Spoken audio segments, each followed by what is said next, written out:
নিশ্চিতভাৱে ৰাজ্যৰ ৫টাকৈ সমষ্টিত ইতিমধ্যে উপনিৰ্বাচনৰ যি ভোটগ্ৰহণ প্ৰক্ৰিয়া সেই ভোটগ্ৰহণ প্ৰক্ৰিয়া আৰম্ভ হৈছে আৰু সমান্তৰালভাৱে যদি চাই চামগুৰি সমষ্টিটো ইতিমধ্যে ভোটগ্ৰহণ প্ৰক্ৰিয়া আৰম্ভ হৈছে আৰু এইকেইটা দিনত চামগুৰি সমষ্টিয়ে ৰাজ্যৰ বিশেষ দৃষ্টি আকৰ্ষণ কৰিছিলে আৰু সেই চামগুৰি সমষ্টিতে এই মুহূৰ্তত মই উপস্থিত আছোঁ আৰু চামগুৰি বাজিয়া গাঁৱৰ যি ৫২ নং ভোটগ্ৰহণ কেন্দ্ৰ আছে সেই ভোটগ্ৰহণ কেন্দ্ৰৰ পৰিৱেশ এই মুহূৰ্তত দেখাইছোঁ যে পুৱা ৫ বজাৰ পৰাই এইদৰে ইয়াত ভোটাৰৰ লানি-নিচিকা ভিৰ দেখিবলৈ পোৱা গৈছে আৰু উল্লেখ কৰিব লাগিব যে চামগুৰি সমষ্টিটো এইবাৰ নিৰ্বাচনৰ আগমুহূৰ্তত আচলতে বিভিন্ন ধৰণৰ হিংসাত্মক ঘটনা সংঘটিত হৈছিলে আৰু তাৰ বাবে চামগুৰি সমষ্টিটোৱে বিশেষ চৰ্চা লাভ কৰিছিলে আৰু তাৰে পৰিপ্ৰেক্ষিতত যে ইমান ধৰণৰ হিংসাত্মক ঘটনা সংঘটিত হোৱাৰ পাছত চামগুৰিৰ ভোটাৰ ৰাইজ কিদৰে ওলাই আহিব ভোট দিবলৈ তাক লৈও বিভিন্ন প্ৰশ্ন উত্থাপন হৈছিলে কিন্তু এই মুহূৰ্তত দেখিবলৈ পোৱা গৈছে যে বাজিয়া গাঁৱৰ এই ভোটগ্ৰহণ কেন্দ্ৰত পুৱাৰে পৰা এইদৰে ভোটাৰৰ ভিৰ দেখিবলৈ পোৱা গৈছে প্ৰায় ১,৮০,০০০ ভোটাৰে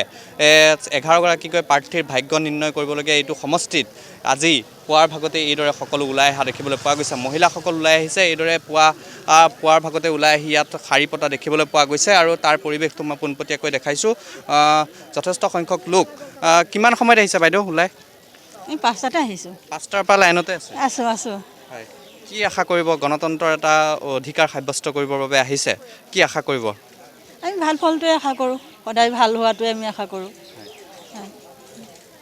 এইদৰে ৫ বজাতে আহিছে আৰু ৫ বজাতে আহি তেওঁলোকে এনেদৰে শাৰী পতা দেখিবলৈ পোৱা গৈছে উল্লেখ কৰিছোঁ যে ইয়াত দুটাকৈ ভোটগ্ৰহণ কেন্দ্ৰ আছে আৰু দুয়োটা ভোটগ্ৰহণ কেন্দ্ৰতে একেই পৰিৱেশে দেখিবলৈ পোৱা গৈছে মোৰ লগত যুৱ প্ৰজন্মৰ কিছু লোক উপস্থিত আছে তেওঁলোকৰ ওচৰলৈ যাবলৈ চেষ্টা কৰিম সমান্তৰালভাৱে এটা কথা উল্লেখ কৰিব লাগিব যে চামগুৰি সমষ্টিত সংঘটিত হোৱা হিংসাত্মক ঘটনাৰ প্ৰতি লক্ষ্য ৰাখি ইয়াত ইতিমধ্যে কটকটীয়া নিৰাপত্তা বেষ্টনী গঢ়ি তোলা হৈছে আৰু যি আচলতে নিৰাপত্তাৰ ক্ষেত্ৰত যাতে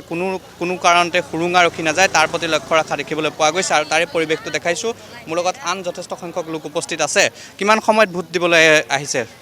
ইয়াত ৬টাৰ পৰা লাইনত আছোঁ ৬টাৰ পৰা লাইনত আছে কি আশা কৰিব গণতন্ত্ৰৰ এটা অধিকাৰ সাব্যস্ত কৰিবৰ বাবে আহিছে যিগৰাকী প্ৰাৰ্থী ইতিমধ্যে জয়ী হ'ব তেখেতৰ পৰা কি আশা কৰিব আশা কৰোঁ সমষ্টিৰ উন্নতিৰ কাৰণে ৰাস্তা ঘাট হস্পিটেল এটা যাতে উন্নতি হয় ৰাইজৰ সুবিধা হয় যাতে সেইটোৱে আশা কৰিছোঁ আৰু যথেষ্ট নয়নমণি বৰা আমি আপোনাক ধন্যবাদ জ্ঞাপন কৰিছোঁ